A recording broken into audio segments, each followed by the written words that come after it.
സംസ്ഥാനത്ത് റമദാൻ വ്രതാചരണത്തിന് തുടക്കമായി.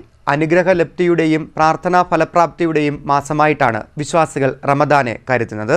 ഇനി ഒരു മാസക്കാലം പള്ളികളും വീടുകളും പ്രാർത്ഥനയാലും ഖുർആൻ പാരായണത്താലും ദീപ്തമാകും. സംസ്ഥാനത്ത് റമദാൻ വ്രതത്തിന് തുടക്കമായി.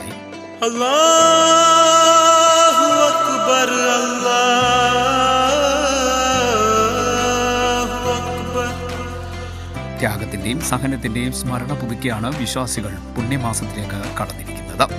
അനുഗ്രഹലബ്ധിയുടെയും പ്രാർത്ഥനയുടെയും മാസമായാണ് റമദാനെ വിശ്വാസികൾ കരുതുന്നത്. ഈ ദിവസങ്ങളിൽ മസ്ജിദുകളിൽ പ്രത്യേക പ്രാർത്ഥനകളും വിവിധ സ്ഥലങ്ങളിൽ ഇഫ്താർ വിരുന്നുകളും നടക്കും.